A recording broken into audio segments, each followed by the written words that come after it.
You're listening to the More Than the Music podcast, episode 10, featuring Finding Favour. For me, I lost my child last year, and that was probably the toughest time of my life, something it's been the hardest thing I've ever gone through. And I walked around with a lot of unsettledness, just, God, why? God, why? I don't understand. But there was something, I haven't shared this with many people, but there was something for some reason, and I may get choked up on this, but there was a overwhelming peace, and it was definitely him, man. I lost my kid, and that's hard, but I don't doubt God. I still trust in him. He has a plan for it all. I may not see it now, but he's got a plan. You're about to hear how Dustin found comfort in one of their songs after his newborn son passed away, how their roots not only shaped who they are, but helped shape the songs on their album Reborn, and how I almost ended up in the band. I'm Justin Paul, along with Blake, Dustin, and Alan from Finding Favour, and we're going to talk about a lot more than just the music. More Than the Music is hosted by Justin Paul, a touring musician turned national radio personality who loves the dramatic, humorous, sometimes tragic, and often inspiring story behind the songs from your favorite artists. You can connect with the show at wayfm.com/Justin. Now here's your host, Justin Paul. I'm so thrilled to be joined by Dustin, Blake, and Alan from Finding Favour. What's going on, guys? Yo, What's up? What'd you call me? What'd you call me? Nugget. All right, so we're going to go there already. Okay.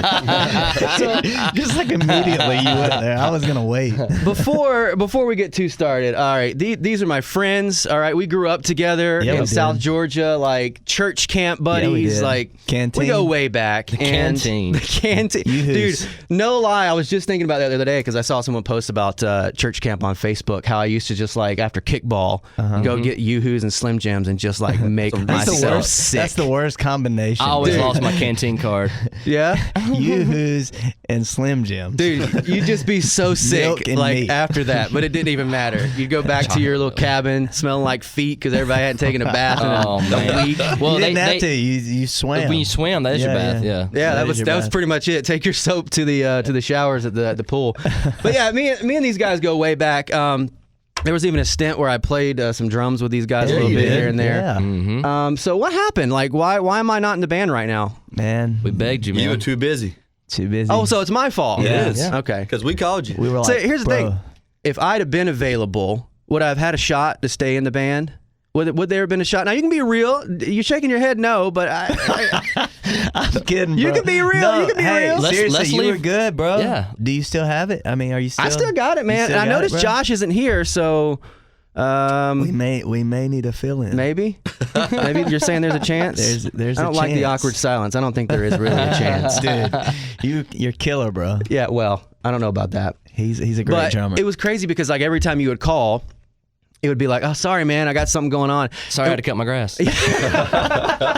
One time you called, I was like, dude, it was my first day starting here at Way FM. And you're like, hey, man, can you go out on a run with us this week? And I'm like, dude, I'm moving to Florida, like, tomorrow to start working for Way FM. So you never know what could have happened You had never I said know, yes. man. You could never be on know. the other side of this desk right now. You could not be making any money and be happy.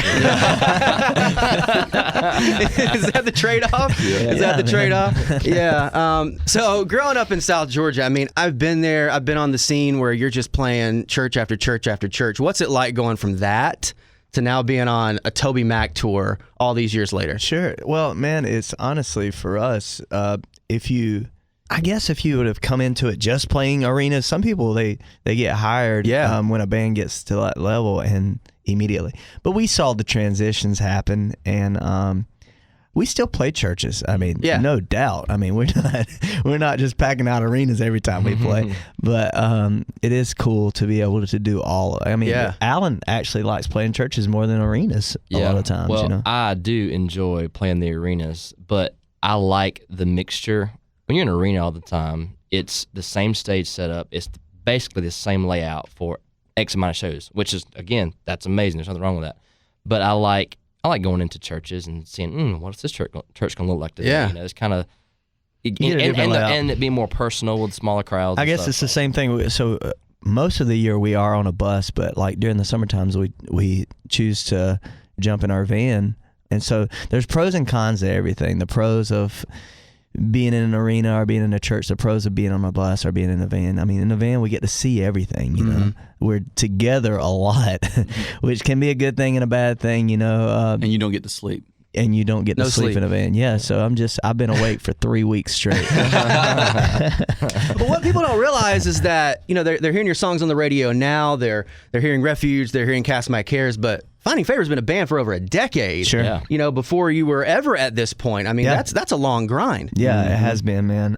And just so grateful. I went back to my home church this past weekend, went home, and my pastor had me come up and say a few words. And and I told the church, I was like, you guys, I know you know what we've been through, and you remember when we first started leading worship in our home church, and the fact that you guys were able to allow us to do that and stand up in front of them, and we got to mess up quite a few times, play some bad chords, sing some bad notes, and many of those, and just be able to grow spiritually and mature as men, as husbands, as fathers, has been amazing. I wouldn't trade it. You know, some people hit it hard really quick, and it's been a journey for us, and I wouldn't trade it.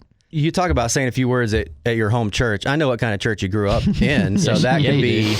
I mean, saying a few words could be like 3 hours in our type of church. You know, I know. What I'm I got done, and they were looking at me like, "You gonna preach a little more? Come on, preach it! You gotta give me some more. Turn into the offering prayer, and then from there, singing the song. You've only been speaking for 15 minutes. We thought you were going to share for 30. Now, not many bands I could share this with, but you guys have been musicians in a Pentecostal church where you've played on stage for 3 hours. Oh, look what the Lord has done. Look what the Lord has done. Dear, some other bands here in Nashville grinded out playing in the clubs and stuff. We grinded it out playing worship services. People don't realize, that's hard, man. Like in a Pentecostal church, like sometimes the same song goes on for like an hour. You guys have been on that stage. I've been on that stage too. I mean, do you think that in a way kind of prepared you for what you're doing now? You know how they say when you do something 10,000 times, you're then like professional. Well, you can say we probably knocked that out in the first 5 years. Yeah, it's you play probably 3 times as much in the church, because it's not like you said. It's the pastor. He's feeling it a little bit, and he'll tell you, he'll twirl his finger around a little bit, and hold say, up that C. Yeah, keep it going, man. And you know, Sister Sally's still in the altar. You know, you got to keep rolling, man. So it's like, don't quench the Well, spirit. I wanted to do something fun with you guys, since we all grew up on Redback hymnals. I wanted to do a Redback hymnal round. all right. All right. Now, I have a little bit of advantage here because I have the lyrics in front of me. But all right. I'll start you off with a line. You don't know. We got okay, this. you're about to throw down. All right. They have more than me. I'll start you off with the line. Then we'll just go around. Alan, Blake, Dustin, you guys finish it all the way back around till we get to the chorus. All right? Are you ready? Some glad morning when this life is old, I fly away to a land where joy shall never end. Well, I'll fly away. Well, I'll fly away, oh glory. I'll fly away In the morning. When I die, hallelujah, by and by. Well, I'll fly away. Hey! Yeah, that's an easy one. Thank You you. guys still got it. You guys still got it. All right, let's do one more. Would you be free from the burden of sin? There's power in the blood. There's power in the blood. Power in the blood. No, it's well, I love how they do this too. You know how they have like over, but it's not pronounced over. It's like over. Yeah, there's like a little apostrophe in the middle. So the next line would be, would you or evil victory win? Oh, I thought it said it 3 times though. It's just So twice. now it's your turn. Some churches do it different, man. Oh man. The lyrics I looked up on Google Trick me. They had it admit that verse way. 3. They hadn't been to our church though, because Google. What's the one we do all the time, Oh, it man? is twice. What's the one we do all the time? We do this one. We're switching Now it up. let us have a little talk with Jesus. Let us tell him all about our troubles. He will hear our faintest cry, and he will answer by and by. Now when you feel a little prayer will turn, and then you'll know a little fire is burning. You will find a little talk with Jesus makes it right. Yeah. All right. You guys still got it. You're officially literally still a Pentecostal praise band. You guys can still rock it. Thank you. Church of my God. Like riding a bicycle. Now, jumping into finding Favour music, the song has been huge for you guys, Cast My Cares. I mean, just the response from this song alone, I know, has got to be a humbling experience for you guys. Man, it's been amazing. We share all the time just the fact that when we stand on the platform and sing this song, it's not just finding Favour singing this song. Literally, I will drop away from the mic and the crowd is just singing this chorus out. And it doesn't feel like it's just this moment where anyone's looking at us. It's definitely everybody's looking up to God and they're lifting this up, man. They believe the words that they're singing. And so it's been so amazing, I mean, to hear all the stories from so many fans. I mean, this song is literally just saying, cast everything, every burden, every care, cast it on Him. And I know for you guys as a band collectively, you've been through a lot. And I know, what has this song meant for you personally? It's funny you asked that because we actually just did a couple of videos doing just that, saying, you know, what Cast My Cares means to us. And for me, I lost my child last year, and that was probably the toughest time of my life, something it's been the hardest thing I've ever gone through. And I'm not the one to listen to Finding Favour songs, you know, but I do feel like the song was meant for me and my wife. She had her worship playlist, you know, and there was a lot of Lauren Daigle and a lot of this, but she had Cast My Cares on there. And I'll go into the bathroom and be like, honey, why are you listening to that song? And she's like, you may not know it, but she's like, I need this song right now. Mm-hmm.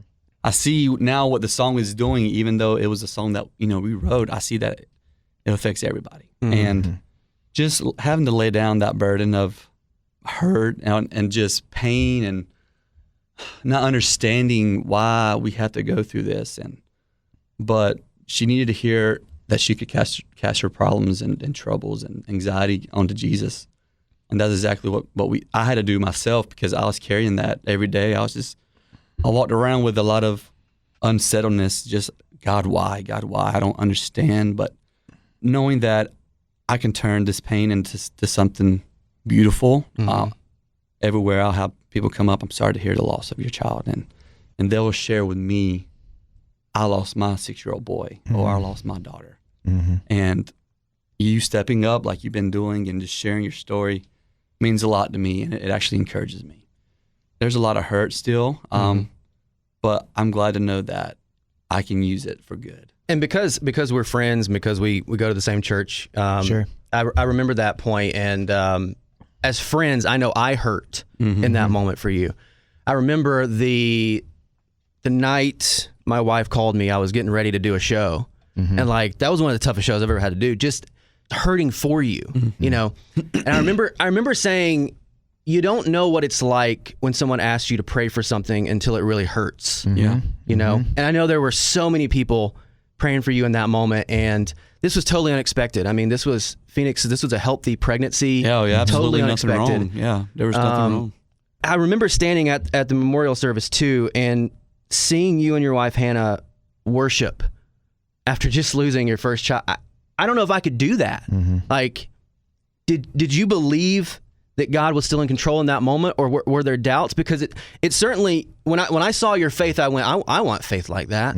I don't know if I was in that situation, if I could stand and raise my hands to God at my son's memorial service. I don't know if I could do that. There was something, I haven't shared with many people, but there was something for some reason, and I may get choked up on this, but this is still very real for you, man. Yep. Bad thing when I cry, I get to go and it's hard to stop. But And when I see people cry, I start crying, so thanks, I appreciate that.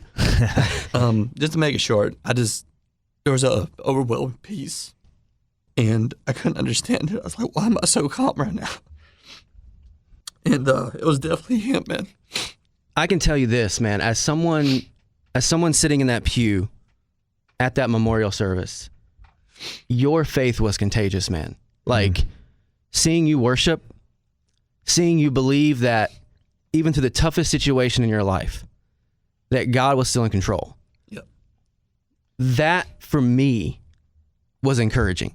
Now, you might not have seen that in that moment. You might not even cared in that moment. But I know for me, you being able to say, God, you're in control, and God, you're giving me peace in this moment when there were so many questions. Yep.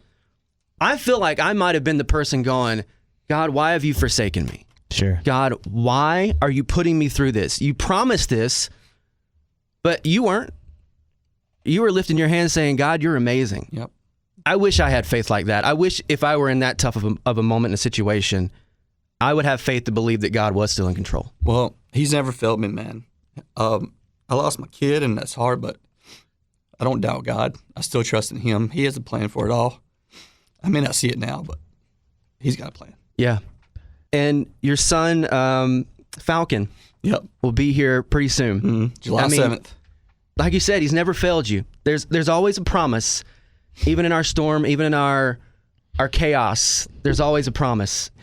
And I know that here in the next few weeks, we're going to be welcoming baby Falcon into the world. And I know that's got to bring you great joy. Absolutely. Yeah. We prayed for a boy. You know, Phoenix was a boy, and now we have another one on the way, another boy. So we're super excited. Yeah. And in this song, I mean, you didn't write it knowing any of this. None of this had happened yet. But it's amazing how God just uses that stuff that's in your heart already to reassure you that you can cast your cares on him. And even through the darkest, toughest time of your life, I think he still cares. The second verse is his story. It says, this war is not what I would have chosen, but you see the future no one knows yet. Yep. And you're still good when I can't see the working of your hands. You're holding it all. And I mean, that's the story for everybody, you know. I mean, we go through things and none of us see what's going to happen. There's a family back home, several families back home that are battling their spouse cancer and all kind of things, and you never foresee those things. And so you get in that moment, and I see people that are believers that land in those moments, that God's got a way to use those moments to become testimonies for so many people.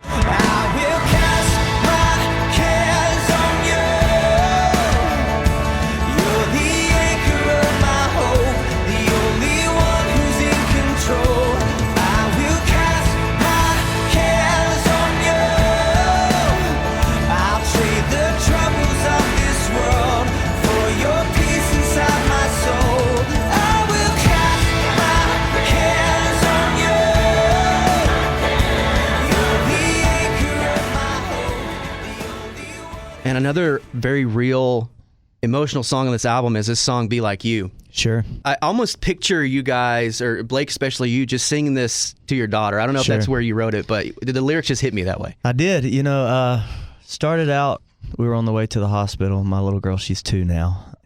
She's 150 miles per hour, 24/7. But I remember heading to the hospital, and I started getting nervous and scared, not because we were on the way to the hospital, but I started praying. I said, God, I've messed a lot of stuff up in my life. I've dropped the ball too many times. I said, please don't let my relationship with my daughter be one of those things. I want to be the father that she needs. And so a lot of the ways I deal with things is as a prayer. I wrote a song, a prayer, you know, asking God for a little bit of help, something I could sing every night to remind me of those things. And so I wrote the first verse about my daughter and the first chorus about my daughter, and we found out that Dustin and his wife were pregnant with Phoenix at the time, and I was like, man, I'm going to write the second verse about his son and the second chorus, and then I'm going to bring it all together at the end. And I sent it over to Dustin. He was like, man, I love this, and we started playing it live, and people were responding, and this was so cool, and it was just finding Favour babies, you know, that was happening. And, you know, we finally went to the hospital with Dustin and Hannah, and I mean, he just shared, you know, it didn't end up the way we wanted it to end up, and Phoenix lived for about 3 days, and he went on to be with the Lord, and we were there with him for a few weeks. We took some time off. We were right in the middle of a Newsboys tour, and we finally went back out after the memorial service and everything, and Dustin stayed home with his wife for about another month, and we still went out and played after some time. And it was the last run of the Newsboys tour. We were in South Carolina, and I called our manager and I said, dude, we can't play this song anymore.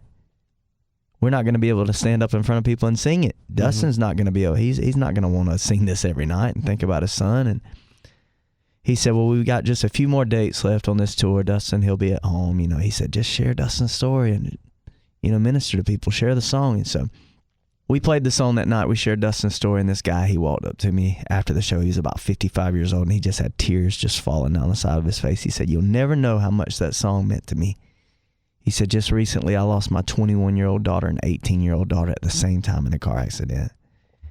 He was like, "That's the hardest thing I'll ever go through in my life." He said, "But that song reminded me that even though my children weren't still physically here with me, that I could still love them well and be an example to other people." And I was like, "Man, thanks for sharing that." So Dustin finally came back, and I looked at him and I said, "Hey, dude, don't worry. We're never going to play this song again." He said, "No, man, I want to play this song." He said, "First of all, I want to keep my son's memory alive, but even more than that, I want to continue to love my son well, even though he's not here physically with me, and share the story." And so we still play this song every night. And Dustin steps up on the mic in the second verse, and he sings background vocals about his son.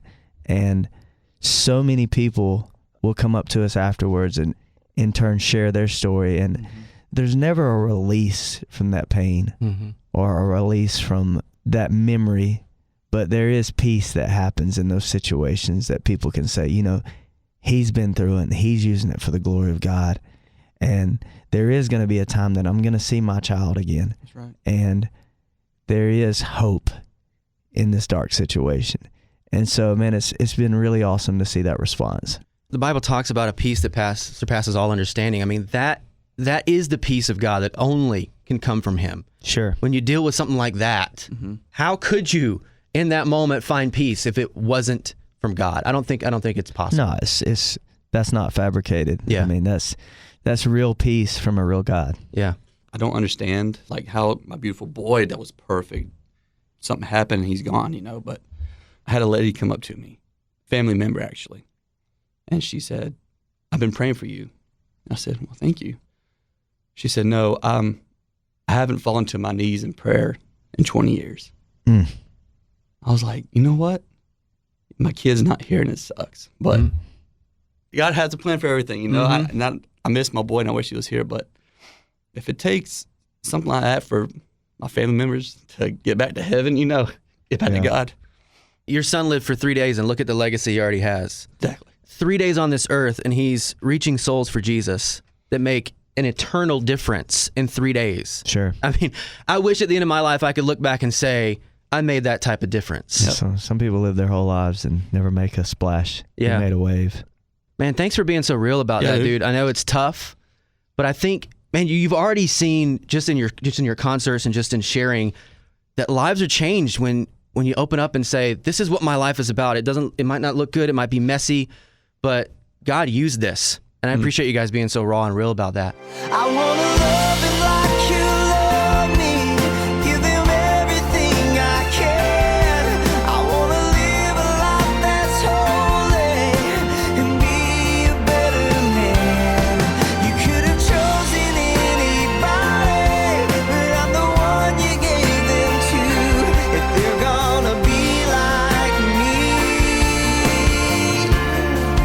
oh, if they're gonna be like me, God, I wanna be like you. Family is important to you guys, obviously. How do you manage that being gone so much? And is there like the right formula or? There is no formula to touring. Yeah. We all go to a great church that the other ladies there, your wife and so many other ladies wrap their arms around our wives. As a band, we try not to be gone more than a week at a time or something like that. You know, most of the time we try to be home every week, and it's great to have a community of ladies, a church community that can stand around your families when you are gone and you feel like they are protected and you feel like they are growing, you know, in the Lord. And the greatest thing that's ever been invented in the last probably 10 years is FaceTime. Yeah. To be able to still see your babies at night and still see your wife and you feel like you're at home, you know, it's been great. I don't want people to get the idea that being in a band is like, oh, I never get to see my family, because that's not true. You just have to manage it. You have to make priorities when you are home. Your typical touring schedule is Thursday through Sunday, and then you're home. And I tell people all the time, they're like, man, I don't know how you get to do it. Well, they say distance makes the heart grow fonder, and you're ready to see your family. You're ready to see your wife. It's sincerely, quality over quantity. You know? Yeah. Now, Dustin, I got to ask you about this because you and Hannah do something I absolutely hate. Hate's a strong word. Okay. Maybe like just strongly dislike. Yeah. You guys have joint Facebook and Instagram accounts. Oh, thank you. Yeah. Now, I get it. Okay. All right. Sure. My wife has my password to my stuff. She can check it all she wants. But why? Well, you know, we've been getting a lot of separate messages, Facebook, Instagram, about our story with Phoenix. Okay, now you make me feel bad for asking. Well, no, but we decided, we're like, you know what? We're about to be a family. And not all families do this, but I feel like we have a story to tell with ours. Yeah. And just to kind of make it a centered one big place to where people can come to us. I just never know who I'm talking to. Yeah, it's like sometimes I'll see a comment under one of mine. I'm like, why would Hannah ever say that? I know. I told her the agreement was supposed to be like, put your name at the end of it or something. And we never do it. We just comment. We are one biblically. Okay. In the Lord. Now you're throwing scripture at me. All right, I get it. Does that really pertain to your Instagram account? I'm not sure if it does. Now, you guys going to be following suit with that, Blake? You're going to be following suit? Man, I don't know, man. It's not for everyone. Nah, I'm totally picking at you, dude. But I'm looking on your social media. I'm looking on Instagram. And Alan, something I saw very odd on yours was that every single restaurant you go into, you have to check in. Yes. Like I look at you on Twitter and like restaurants, like all the way down. It's to remember the great places that we've been, because it gets hard to keep track of that stuff. We go to some pretty cool places, so I get on there. I'm tired of seeing your food, though, dude. I'll check in. Alan's a foodie. But that's not pictures of my It's food. weird when you check in. What is the app? Swarm. When you check in, sometimes dude could be sitting there with like a pile of food. They just post whatever picture on there. It's random, funny sometimes. there's random Whatever photos. picture they choose. I'm to like, be the- Alan, what are you It's posting? random Who's this photos dude? tied to the restaurant. Wherever. If you ever want to get hungry, just follow Alan on Twitter. There you man. go. This is Like, true. You'll see all kind of food shots. Flavor. Good restaurants. If you look at my Google Maps, I'll like star every place too. Like even churches we play at. Like I try to keep track of everywhere we've been, and I've now the United States has almost become You can't one even big see star. the United States on Google. It's just all It's stars. pretty crazy. I also saw you got stuck in an elevator with some of your tour mates. How was Yeah. that? Scary, fun? 2 hours with 10 dudes. crew and Toby Mac's crew. Yeah. It had to be a smelly elevator. Yeah, we started taking our shirts off. Ugh. I'll be honest I with was you. the I was It's, the outside person for this. I was You like, were not in the elevator. No, I was just like on the phone with them inside, telling the firemen, "Hey, they need water. They're dying in there."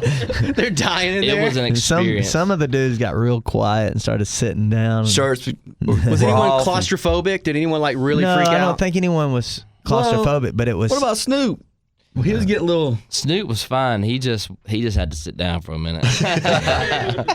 the air started getting thin? But funny got old quick. You pack what 10 dudes in an elevator? That's Yeah. that can't smell Whose nice. fault was it though?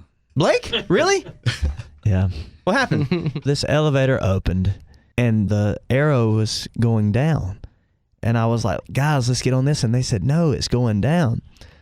But I convinced them all to get on there. And as soon as they got on there, I started singing Nelly. It's going down, down, baby. And everybody started bouncing and singing with me. And The earthquake. And in between sensor. the 3rd and 4th floors where it stopped. for earthquake sensor went off, 2 hours. and so shut it Wow, down. you guys were like rocking Legitimately. that hard. So the moral of the story is don't listen to secular music. That's why they have elevator music, so you don't like, you don't like bounce up and down and. To this day, when we get on elevators, if there's more than 5 people, I'll just say, nope, I'll get the next one. Or if somebody starts moving, I'm like, stop moving. It scarred you that much. You won't even It do it scarred anymore. me, bro. 2 hours in an elevator Yeah. is horrible. We've legitimately been stuck. They're Let's just done with say that. elevators. They They're taking got the stairs smelly, from now man. on. So I'm also scanning your social media stuff, and I see you guys. You guys are into sports like crazy. Oh yeah. Like golf, softball, cornhole, basketball. You guys are playing on tour with all your mates. Like who's? Okay, let's just start with golf. I see you playing Okay. golf a lot. Who's the best golfer in the band, and who's the best golfer you've played with so far? I'll tell you, Toby Mac can play some golf. He's not the best. The best I played with. You didn't play with him that day. The best golfer I have personally played with is the NASCAR chaplain. Oh, Nick? Nick is Nick great. Terry? He's Or great. Derek Bolin. What about in the band? Who's the best golfer in the we band? have Depends we, on what day of the week yep. it is. Yeah. We're all pretty close. Now, I've played cornhole with you guys, and it's not even close. I'm not even hitting the board, and you're sinking them every time. We play Obviously, a lot. Toby loves playing cornhole too. You guys- Toby's really good at cornhole. Definitely the one to beat when you're on tour. Yep, that's Yeah. it. That's who I want to beat, man. He's really good. He's been playing for a while. Him and B. Haley are teammates. All right. Yep. His drummer. We had a cornhole tournament here with him, and then the afternoon show, and I was on. I was not on his team. Like it was like 21-0 Yeah. before Now, we even realized. anytime he comes in here, ask him about the day that myself and Colton Dixon gave them a butt. Did you whipping. actually beat him? We beat them 7 times in a row. What? And they couldn't go to sleep that night. They ate chocolate all night. They did not That's like true. that. They were Yeah, depressed. that competitive, huh? They are very competitive, but I enjoy it. I didn't go to sleep that night either. I was smiling. Because you were so happy. I was so happy. Finally couldn't beat believe it. Toby at cornhole. They said B. So Haley happy. was playing the concert that night, just like He was messing up, Sulking. and somebody walked around there like, dude, what's wrong? He said, I can't quit thinking about that cornhole game.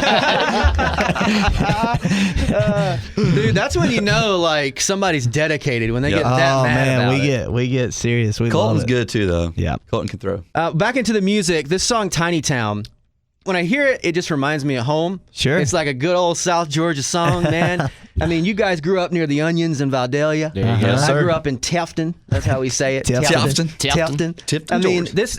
this song is just, I mean, it's a song about your roots. Sure. Yeah, we grew up where we grew up at. There was gospel music, Southern gospel music, black gospel music, and there was country music stations with little old rock and roll. I mean, it was just, we only had 2 or 3 stations growing up, and so we definitely grew up on country music, and we wanted to be able to throw a few of those songs on this record. Who knows if we'll continue to do that, but that was something that we sat down and we wrote this song, and we felt like it told a story that we wanted to tell. And so for me, it was definitely just real moments that, you know, I was trying to be really honest with the words and stuff. And so we grew up having fish fries. I just had one this weekend. Yeah, You know, if you yeah. go on social media, you see the fish we caught. And I think it is cool that they would know that we do like to hunt and fish and play golf and hang out and grill out and kind of do those kind of things. And we grew up on dirt roads and stuff like that. And so Don't you let know, the skinny jeans fool you. So yeah, it was definitely something, you know, just that we wanted to be able to put in this record to say this is who we are. Yeah, I mean, growing up in South Georgia with you guys, what would you say is the best part about growing up in South Georgia?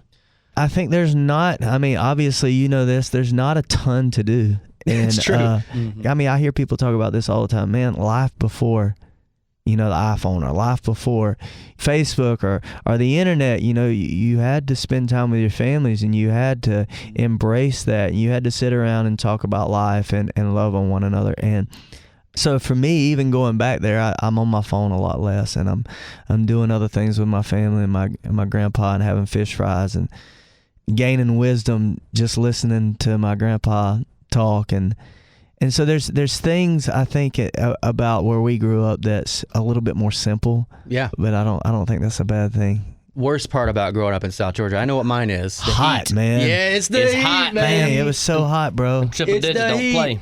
We'd go to South Georgia Church of God youth camp in It's the about to middle. start, actually, this week, I in the think. middle of July, and just get fried. I mean, we'd Oh, be there in man. the AC Have trying to bubbles- worship and just be sweating. Bubbles like, on my back, man, yeah, from just be some crazy, man. Like some people don't even know. Like I think South Georgia is probably like the most unbearable heat It's in the country, humidity, man. Because if you get down to Florida, at least you Got the got like wind. some beach. You know what I Yeah. mean? Like They You're in keep the middle of they keep Georgia. the sanctuary cold though, man. Oh, It's ice so- cold. It'll So be so cold. cold at the South Georgia Church of God camp meeting. It'd be so hot outside, and you walk in and you sunburned, be getting Yeah, all that's cold right. and stuff.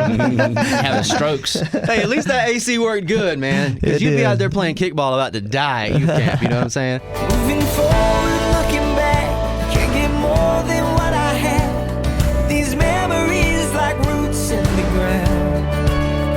I may be gone, but I never left. Still the kid on that porch step of the only home that I have ever found. Big dreams, a big mouth, and a big heart for that tiny town. I never got to experience South Georgia youth camp though, like growing up as a kid. Yeah, Dustin. That's right. Dustin's South America, so. Yeah, Dustin, you're a missionary kid. You grew up Chile. in Chile. Yeah. Your parents were originally from South Georgia, right? Yeah, no, we're still from South Georgia, the Vidalia area. Yeah. But yeah, grew up in Temuco, Chile. And you're pretty fluent in Spanish, right? Sí, señor. I took 7 semesters in high school. I can't recite a sentence to you anymore. You remember the stuff you're not supposed to remember. Yeah. You know, like the bad stuff. That's the stuff you actually remember how to say, Yeah. which is, we won't say that here. But That your Hispanic friends taught you. yeah. And you guys go back to South America too, and you get to play Yeah. shows and stuff. Yeah, I mean, we just how played did- in Brazil. Brazil. Yeah. How does that work? I mean, do you sing all the songs because you can sing them in Spanish, or what? How does that work? No, man, they just love music there. They don't. I mean, a lot of the countries they learn English at school and stuff like that. But we just played in Brazil and part of an event there. But we were I think the first American band that's ever played this event. They usually had like 15,000 people that came to this event, but 40,000 people showed up, and we got to play a concert for them. Mm-hmm. A lot of times they'll have a translator when you're speaking. Just saying things to them like follow us on Facebook. They'll say it in Spanish. But for the most part, just singing the songs, they're just feeling the music, and some of them know the songs and stuff. So. Oh, they will know it, man. It's come from that culture, like Hillsong or anybody who come to a concert in Chile. They'll take time and learn all these songs in English, and they will sing them in English. Sure. Wow, that's Yeah. committed fans right there, Yeah. man. 9 out of 10 people or Hispanic people know how to play an instrument. Like, is that a It's legit a stat, or is very- that just something you just made up? No, it's like very music oriented. Like the spoons music don't is count. life. Music is life down there. He said the spoons don't count, man. Well, that don't exist down there. They don't play spoons. Y'all don't have spoons? That's Maybe have our hands. washboards, man. Yeah, that's South Georgia right there. I don't know if that's South America. A little different. Gotcha. Last song on the album, so good you have it on 2 albums, right? Sure. Say Amen. So Sure. tell me why you fell in love with this song and felt like it needed to be on a reprise on this record too. Sure. Well, our worship pastor, Michael Farron, used to be in a band called Pocket Flow Rocks. He'd written a lot of the song already, and Southern Gospel band, Brian Free and Assurance, had already cut the song, and I heard it, and I was like, man, I love this song. Obviously, I mean, for us to be able to do it, we'd have to make some changes, but he was like, dude, feel free. And so I took the song and restructured some of the verse and wrote a bridge to it that would fit us, and kind of structured it differently. And because the chorus, I can brag on it, because I didn't write it. The chorus is so powerful. Man, it's still one of the fan favorites when we go out and play this thing live. There's such a response. We started out just, if there's anybody here who's found him faithful, anybody here who knows that he's able, say amen, and the whole crowd will just be like, amen! Yeah, I mean, they'll just scream it out, man. So it's such a powerful moment. You probably just love that because we grew up in a church like yeah, that. man. Where I every feel like word the preacher said now was we amen. at church. Yeah, Can I now get we an have a amen? church. Amen. If there's anybody here who's found him faithful, anybody here who knows he's able, say amen. And if there's anybody here who's seen his power, anybody here brought through the fire, say amen. Oh, anybody here found joy in the middle of sorrow, peace in the storm, hope for tomorrow, and seen it time. One last thing. I know you guys have got to be super excited about this because about this time next year, you're going to be on a boat. On a boat. With Yes, we DC will. Talk. Yes, we will. The official reunion of DC Talk. I am freaking out. You guys are going to be there. I mean, how awesome is that? Dustin grew up dancing on his couch, man. Dude, I'm telling you, like, To DC Talk. first album DC Talk, like Heaven Bound. I'm talking about I was dancing in my underwear on the couch, going, Heaven Bound, don't you know I'm heaven bound? You know? So, dude, grew up big DC Talk fan, and That was just last week, right? yeah. So yeah, I mean, we're stoked. The cool thing is that we have officially already toured with all the Yep. DC Every Talk member. guys We've toured with all individually, those guys and already. so it's just really cool. It's gonna be great friends a with all. reunion. A reunion for us too, yeah. So it's been awesome. I mean, I'm buying some merch. like DC Talk was our youth group jam, man. Yeah, man. Like That's right. you got, and then they broke up. And everybody's like, "Oh man, we're never getting back together." But you guys are going to be on the same boat, same stage. Playing. Man, Yeah, man. I mean, that's got to be an amazing feeling, right? It is, man. We're Unworthy. yeah, no, and we are so grateful that they would even ask. You know, when we got the news, I mean, we get touring opportunities and people. Our manager calls, hey, this guy wants to go on tour with him, and I'm like, man, that's cool. But when we found out that, I think our manager called Alan. Alan came up to me. He's like, you know, we're getting an offer to go on tour with DC Talk, or on the cruise with DC Talk. I was like, wow. Well, the cool thing is we were out on tour with Toby, and we were playing golf with Toby, and me and Dustin were matched up with Toby. That's right. And he told us, you know how he said, hey, man. He said, so I want to let y'all know that DC Talk Man thing, it's going to happen. We're like, no way. So he's like, yeah, man, it's gonna be a cruise. I was like, no way. He said, yeah, and I'm going to get y'all to be on it. I was like, no way. That's awesome, man. Yeah. He's like, don't tell nobody. Don't tell nobody. Now, because I haven't interviewed Toby about this yet. Sure. What else is there? Is this it right now? What do you guys know? This is it right now. I think you guys are. This is it right now. I get it. This is a test. That's what I think. This is not a test. I get it. Well, I see what you here's did the thing, man. All of those dudes have crazy schedules. They really do. They have their own. Like thing I'm hearing a lot of going blah blah blah. No, right man, now. I'm telling you, bro. I don't know about this. I'm serious, man. There's no talk of anything else right now.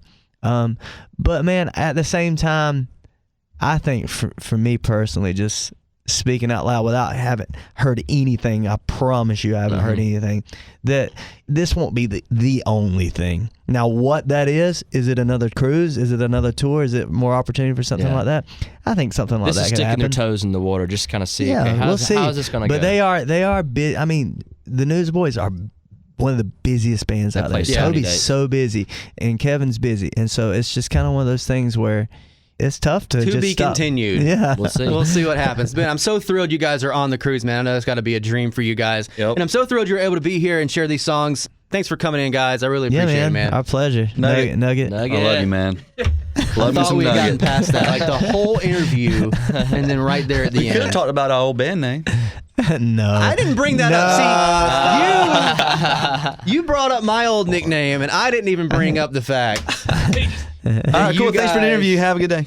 We're basically a band about a disease. You've been listening to the More Than the Music podcast, episode 10, featuring Finding Favour.